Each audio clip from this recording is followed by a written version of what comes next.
que vous soyez, en ces temps troublés qui nous contraignent à l'isolement, que la paix vous soit donnée de la part de Dieu le Père, le Fils et l'Esprit Saint. Depuis lundi, nous avons marché au rythme des pas de 3 femmes qui ont toutes connu Jésus, le Christ.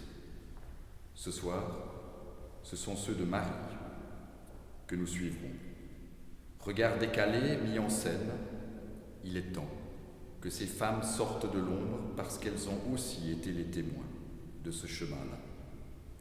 Nous avons marché au rythme de mes mots, mais aussi au rythme des notes que Diego Innocenzi a fait danser pour nous.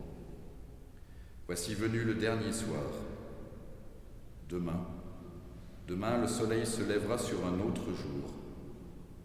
Pas encore nouveau, mais annonciateur d'un jour nouveau. Cependant, avant cela, il faut que se produise ce qu'elles ont pressenti, senti et même annoncé, plus finement que tellement d'hommes.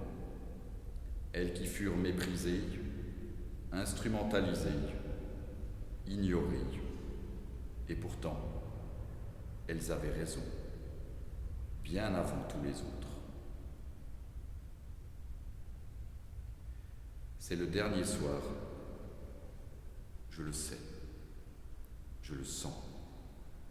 Après tout, je l'ai porté durant 9 mois en moi. J'ai senti ses premiers mouvements dans mon ventre, ses premiers coups de pied, ses premiers coups de vie, plus et mieux que n'importe qui. Je sais qui il est.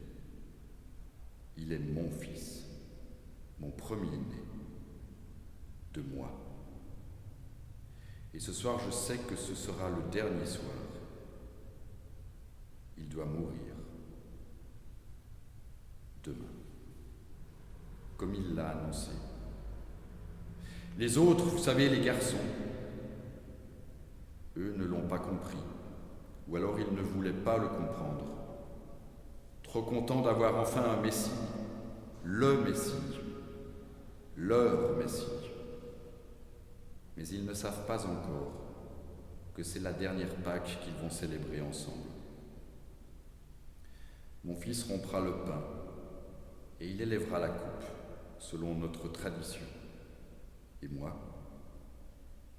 je resterai à l'écart, loin de leur table, selon notre tradition. Je resterai dans l'ombre, comme je l'ai toujours fait. Mais moi, ce soir je pleure. Je pleure sur mon enfant. Je pleure sur mon fils. Ô mon Dieu, toi le Dieu d'Abraham, d'Isaac et de Jacob, toi son père, toi le père de mon enfant, ne peux-tu donc rien faire pour lui éviter de boire cette coupe jusqu'à la ligue? Ne veux-tu donc pas intervenir afin qu'il vive au-delà de ce vendredi? Je ne veux pas perdre mon enfant. Il ne mérite pas de mourir, pas lui, ton agneau. D'ailleurs, aucun enfant ne mérite de mourir. Il n'y aura jamais de cause assez grande pour justifier la mort d'un enfant. Ô Dieu, donne-moi le courage de ne pas m'interposer quand ils viendront le chercher. Parce que je sais qu'ils viendront. Une mère sait quand son enfant est en danger. Elle le sent. Aide-moi à voir en ce dernier soir l'aube de jour nouveau et non pas ma seule douleur. Je t'en prie. Toi, mon Dieu, aide-moi.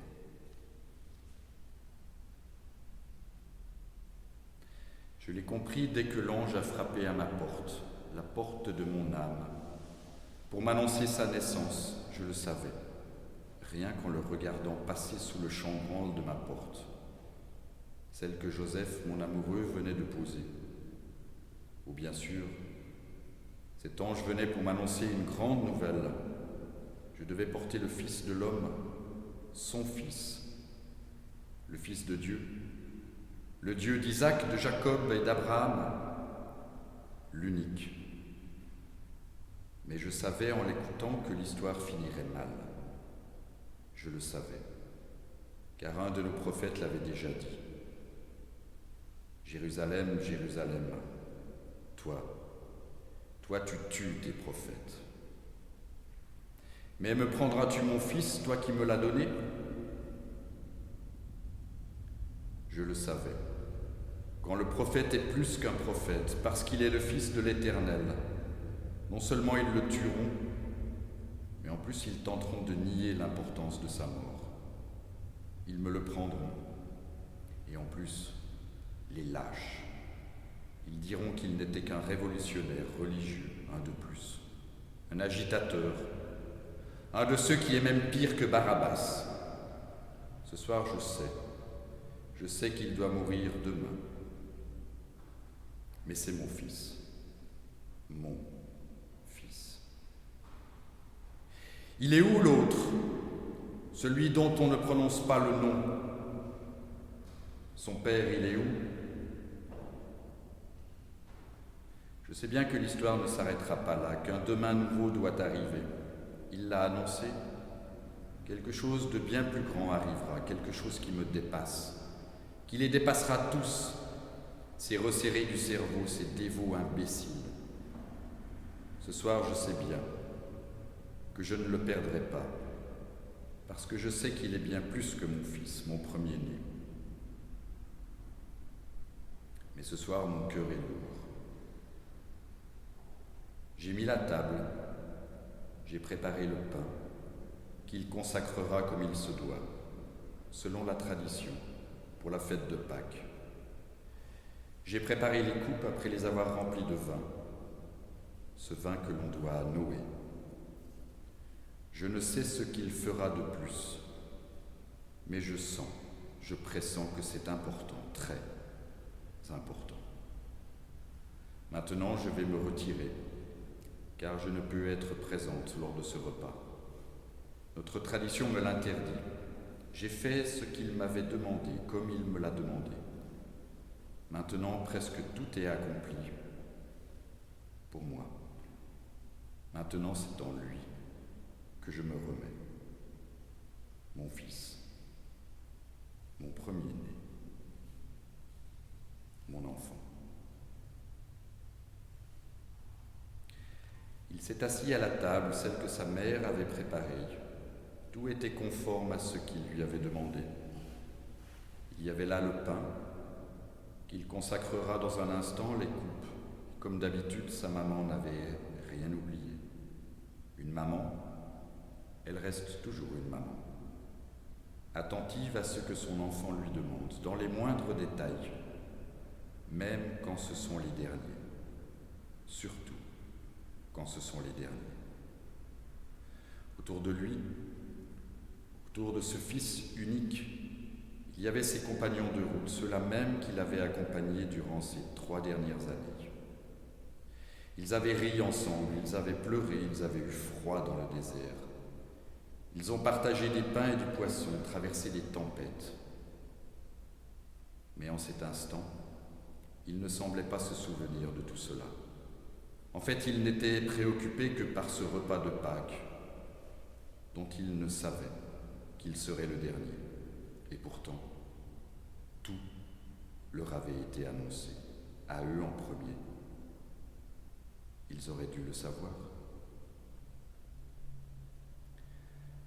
Il y a longtemps de cela, Paul a reçu de celui qui était le fils de Marie, mais aussi de Dieu. Il a reçu cette injonction qu'il nous a transmise, afin qu'à notre tour nous la transmettions. Dans la nuit où il fut livré, Jésus prit du pain, et après avoir rendu grâce, il le rompit et dit : « Ceci est mon corps qui est pour vous.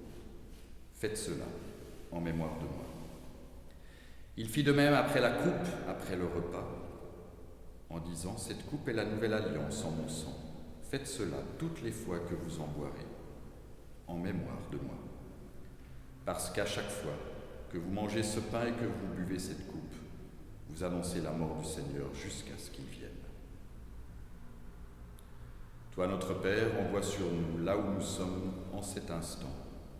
Envoie ton Esprit, afin qu'il nous permette, au moment où nous pourrons à nouveau communier ensemble les uns à côté des autres, recevoir en ce pain et ce vin bien plus que le fruit de la vigne et du travail des champs. Permets que nous puissions y voir et recevoir, le moment venu, le corps et le sang de ton Fils, qui a été versé et rompu pour nous, par ton Esprit.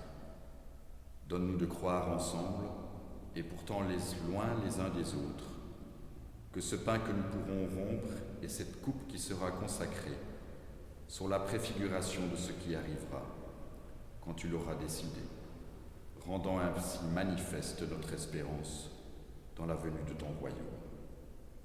Puisse ton esprit ouvrir notre esprit. Nous t'en prions. Amen.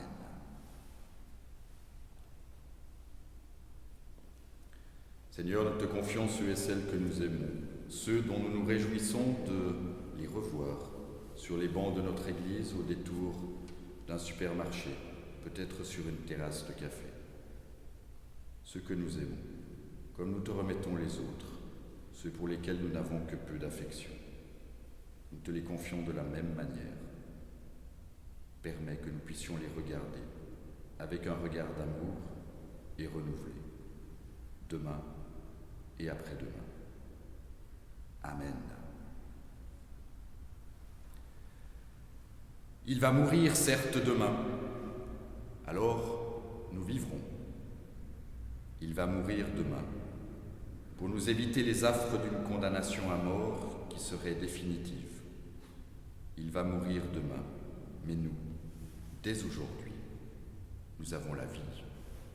Vivons en paix, au nom du Père, du Fils et de l'Esprit. Amen.